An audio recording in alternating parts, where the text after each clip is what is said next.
Hello नमस्कार, जय हिंद, वंदे मातरम। आप देख रहे हैं जियो न्यूज और हम आपके लिए लेकर आए हैं देश दुनिया की, आपके राज्य शहर की सिलेक्टेड काम की फटाफट बड़ी खबरें। लेकिन उससे पहले यदि आपने हमारे चैनल को सब्सक्राइब नहीं किया है तो चैनल को सब्सक्राइब करके बेल नोटिफिकेशन ऑन करें और इस वीडियो को ज्यादा से ज्यादा लाइक और शेयर करें। बड़ी खबरें देखने से पहले आपके लिए आज का सवाल, जनसंख्या की दृष्टि से भारत का दुनिया में कौन सा स्थान है? ऑप्शन ए पहला, ऑप्शन बी दूसरा, ऑप्शन सी तीसरा और ऑप्शन डी चौथा। इस सवाल का जवाब हमें कमेंट करें और आप किस राज्य और शहर की ज्यादा खबरें देखना चाहते हैं हमें कमेंट करके बताएं ताकि हम आपके राज्य शहर की ज्यादा खबरें दिखा सकें। चलिए अब देखते हैं आज की फटाफट बड़ी खबरें।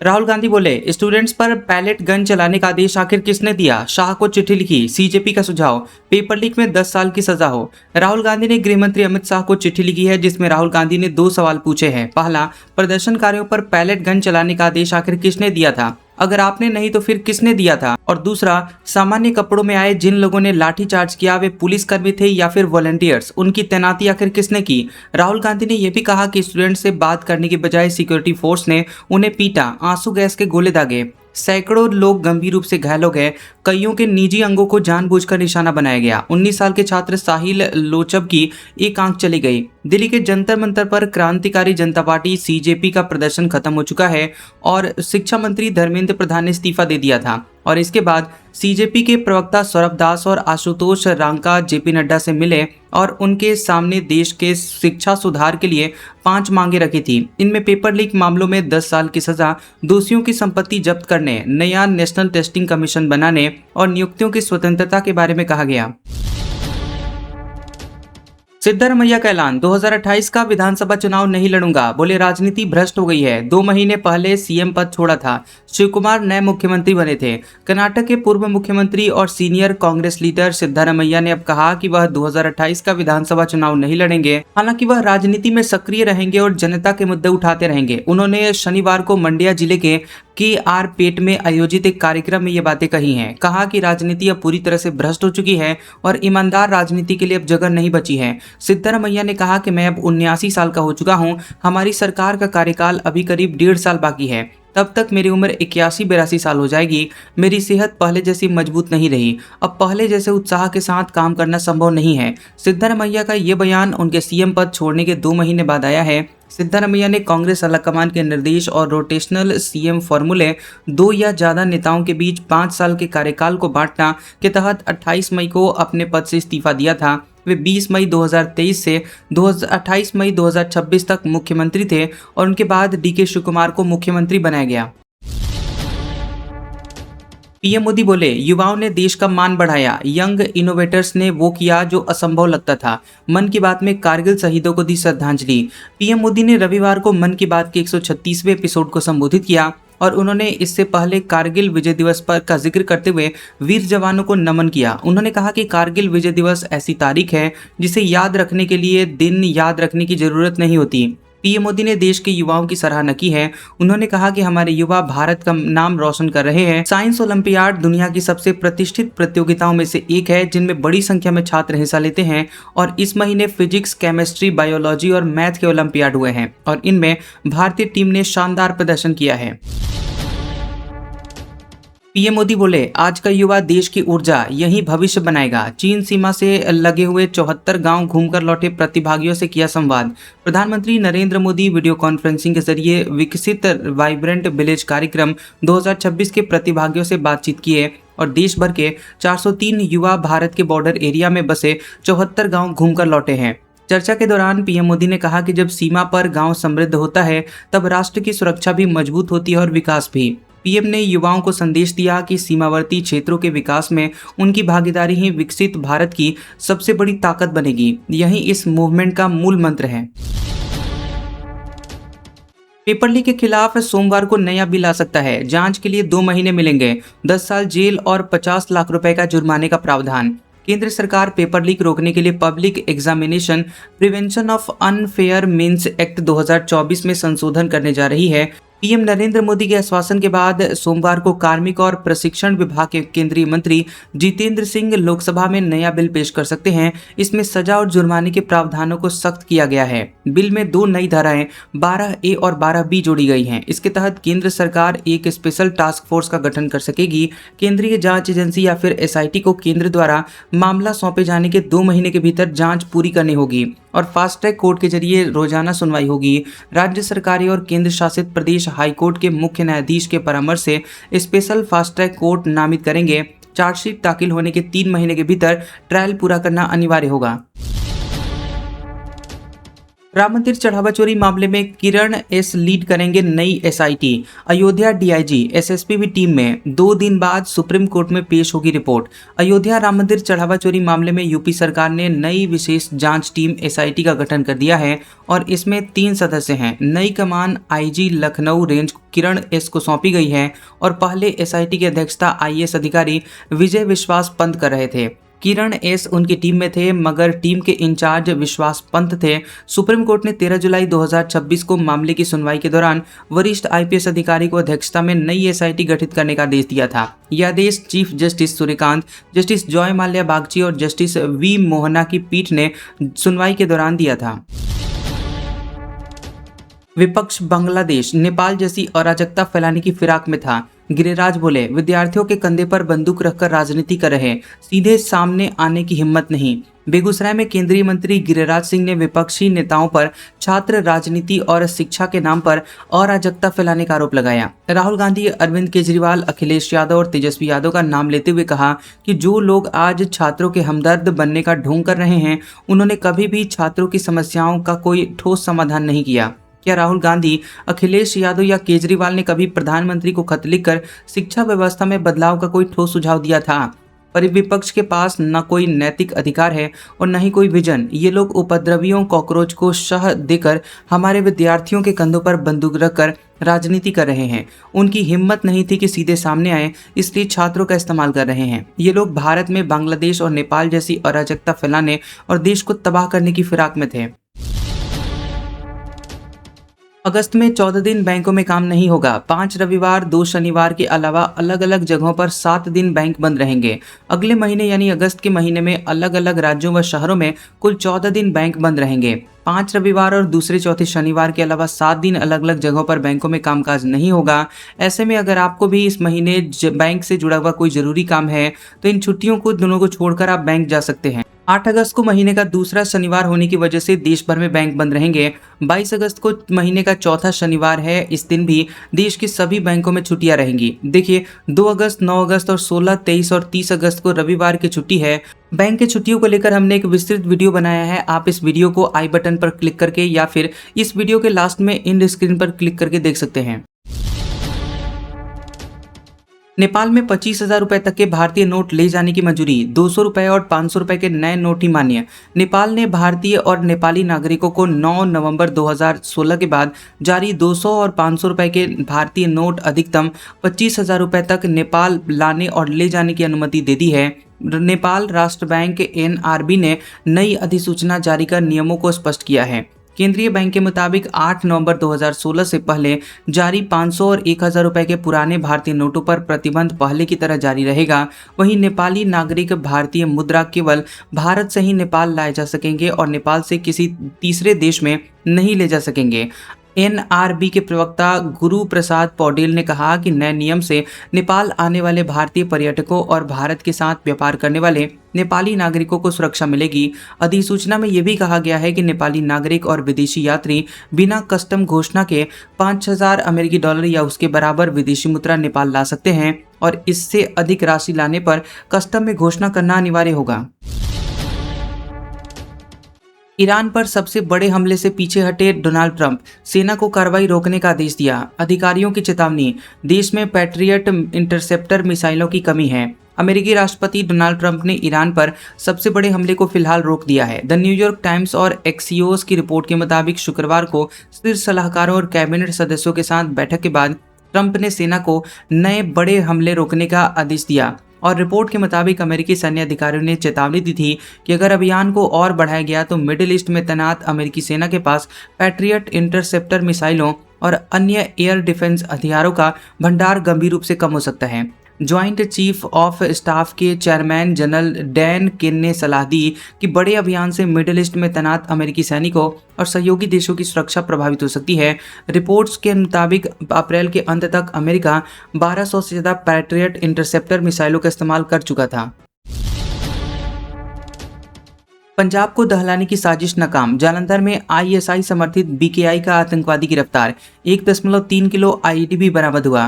पंजाब पुलिस ने पाकिस्तान की खुफिया एजेंसी आईएसआई द्वारा चलाए जा रहे एक आतंकवादी मॉड्यूल का पर्दाफाश किया है। सरहद पार से चलाए जा रहे आतंकवाद के नेटवर्क के खिलाफ कार्रवाई करते हुए काउंटर इंटेलिजेंस जालंधर और जालंधर देहात पुलिस की टीम ने बब्बर खालसा इंटरनेशनल बीकेआई से जुड़े हुए एक आतंकवादी को गिरफ्तार किया है। पुलिस ने जालंधर से इस आतंकवादी को पकड़ा है, जिसके पास से भारी मात्रा में विस्फोटक बरामद हुआ है। पुलिस अधिकारियों के मुताबिक ये आतंकवादी मॉड्यूल विदेशों में बैठे अपने हैंडलर्स के इशारों पर काम कर रहा था। आरोपी के पास से 1.3 किलो हाई एक्सप्लोसिव से भरा हुआ एक इम्प्रोवाइज्ड एक्सप्लोसिव डिवाइस आईईडी मिला है। आतंकवादी की अभी पहचान उजागर नहीं की गई है।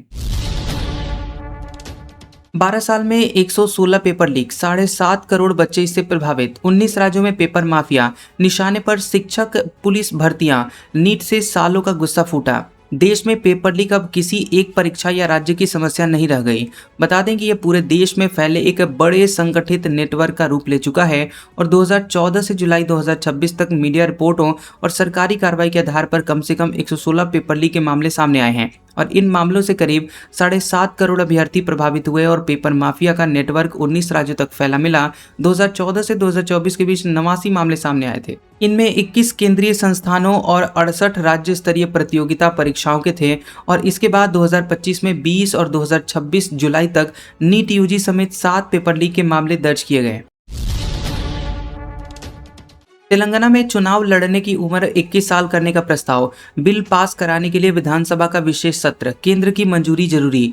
तेलंगाना के सीएम रेवंत रेड्डी ने कहा कि लोकसभा और विधानसभा चुनाव लड़ने की न्यूनतम उम्र 25 साल से घटाकर 21 साल करने का प्रस्ताव पारित किया जाएगा। इसके बाद इसे केंद्र सरकार के पास भेजा जाएगा। हैदराबाद में नीट पेपर लीक मामले को लेकर आयोजित कैंडल लाइट रैली में उन्होंने ये बातें कही हैं। बता दें कि अगस्त के पहले हफ्ते में विधानसभा और विधान परिषद का विशेष सत्र बुलाया जाएगा।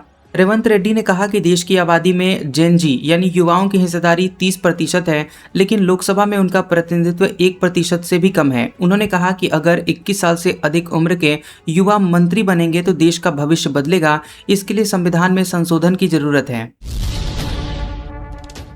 राजनाथ सिंह बोले, भारत इनोवेशन के रास्ते खोज रहा, लेकिन पाकिस्तान घुसपैठ के। अगर वह रोड़े अटकाएगा तो सेनाएं तैयार हैं। रक्षा मंत्री ने लद्दाख में कारगिल शहीदों को दी श्रद्धांजलि। कारगिल विजय दिवस की 27वीं वर्षगांठ पर रक्षा मंत्री राजनाथ सिंह ने कहा कि भारत इनोवेशन के रास्ते खोज रहा है तो पाकिस्तान घुसपैठ के रास्ते खोज रहा है। भारत शिप डिजाइन कर रहा है तो पाकिस्तान टेरर डिजाइन में लगा हुआ है। भारत स्टार्टअप इकोसिस्टम खड़ा कर रहा है तो पाकिस्तान टेरर इकोसिस्टम खड़ा कर रहा है। भारत सेमीकंडक्टर बना रहा है तो पाकिस्तान स्वाइट बम्बर्स बना रहा है। वहीं साफ है कि हमारे रास्ते अलग अलग हैं। ऐसे में पाकिस्तान अपने घटिया मंसूबे लेकर हमारी समृद्धि के रास्ते में रोड़े खड़े करता है तो उसे करारा जवाब देने के लिए हमारी सेनाएं तैयार बैठी हैं। इससे पहले रक्षा मंत्री राजनाथ सिंह ने लद्दाख के द्रास स्थित कारगिल वॉर मेमोरियल में शहीदों को श्रद्धांजलि दी। दावा, धर्मेंद्र प्रधान के खिलाफ बीजेपी सांसद की बेटी का पोस्ट, बोली डिलीट नहीं करूंगी। असम में मंत्री की बेटी ने पीएम विरोधी नारे लगाए। हिमंता बिस्व शर्मा बोले, मैं उसे समझाऊंगा।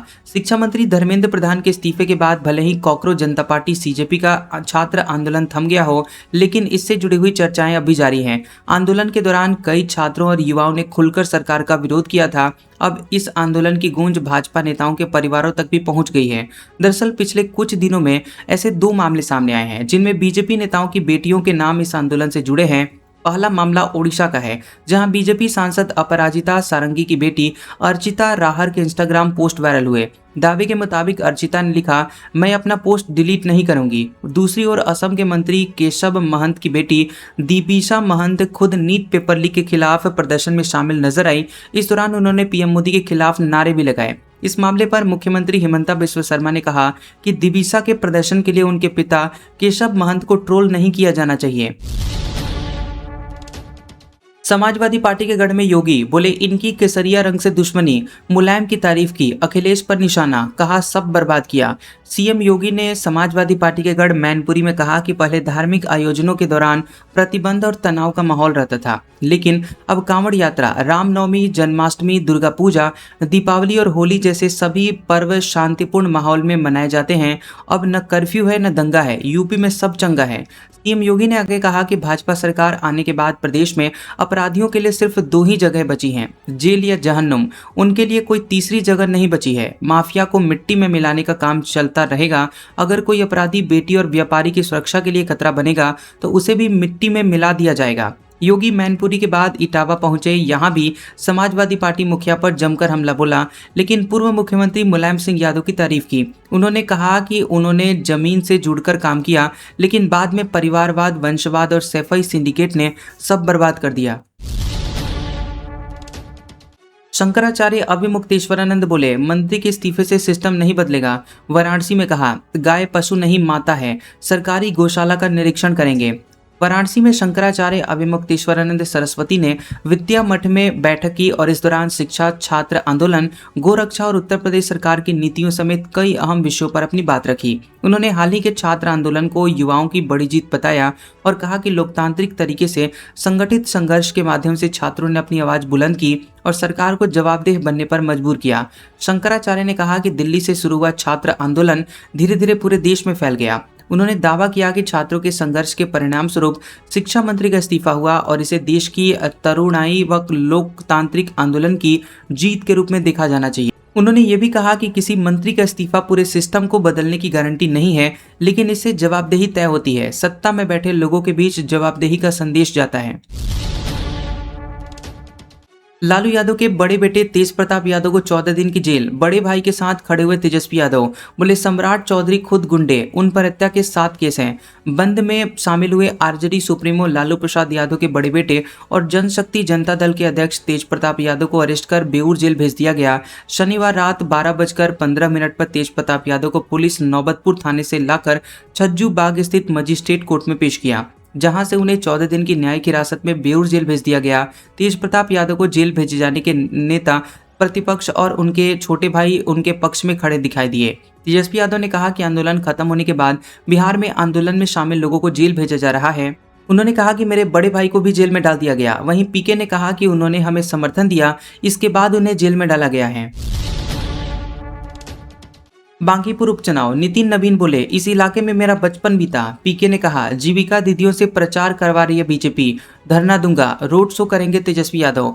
बांकीपुर उपचुनाव के लिए 30 जुलाई को वोटिंग होने वाली है। वोटिंग से पहले बीजेपी, जनसुराज और राजद ने पूरी ताकत झोंक दी है। बीजेपी के राष्ट्रीय अध्यक्ष नितिन नवीन ने बांकीपुर इलाके में पदयात्रा की है। वहीं प्रशांत किशोर ने प्रेस कॉन्फ्रेंस में कहा कि भाजपा प्रशासन का दुरुपयोग कर जनसुराज के कार्यकर्ताओं और नेताओं को परेशान कर रही है।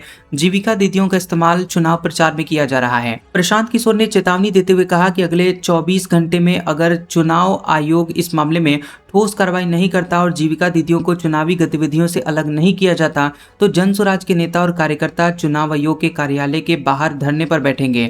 इधर लगभग 24 दिनों के यूरोप की यात्रा के बाद नेता प्रतिपक्ष तेजस्वी यादव रविवार को पटना लौट आए। वे 27 और 28 जुलाई को बांकीपुर इलाके में राजद प्रत्याशी रेखा कुमारी गुप्ता के रोड शो में करेंगे। टीआरई 4 विज्ञापन में देरी, छात्र नेता का सरकार को अल्टीमेटम।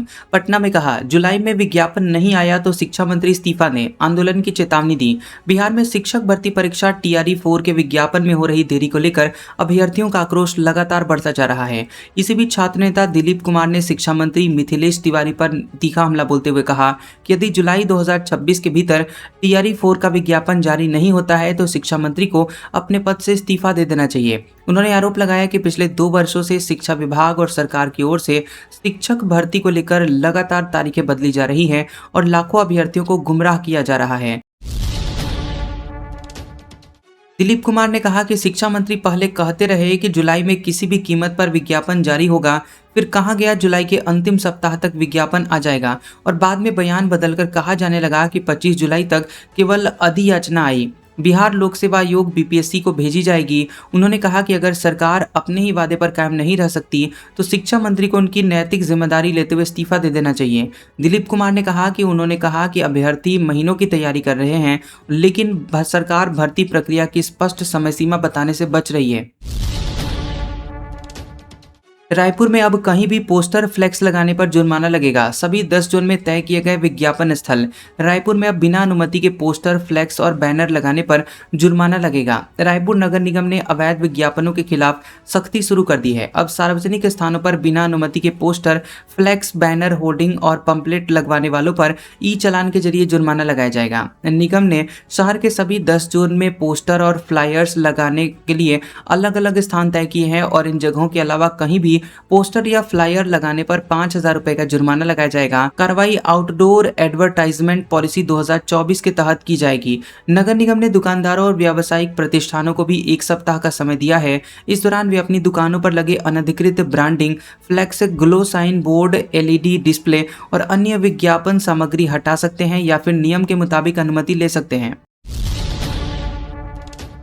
बिना वेरिफिकेशन के मकान किराए पर देने पर होगी अब कार्रवाई। रायगढ़ में कलेक्टर ने जारी किया आदेश, किराएदारों का पुलिस सत्यापन जरूरी। छत्तीसगढ़ के रायगढ़ जिले में अब बिना पुलिस सत्यापन के किसी भी व्यक्ति को किराए पर मकान देना महंगा पड़ सकता है। कलेक्टर एवं जिला दंडाधिकारी मयंक चतुर्वेदी ने भारतीय नागरिक सुरक्षा संहिता BNSS 2023 की धारा 163 के तहत आदेश जारी कर किराएदारों का पुलिस सत्यापन और उनकी जानकारी संबंधित थाना प्रभारी को देना अनिवार्य कर दिया है। जारी आदेश में कहा गया है कि कुछ असामाजिक तत्व शहरी और अर्ध शहरी क्षेत्रों में किराए के मकानों में रहकर आपराधिक गतिविधियों को अंजाम दे रहे हैं।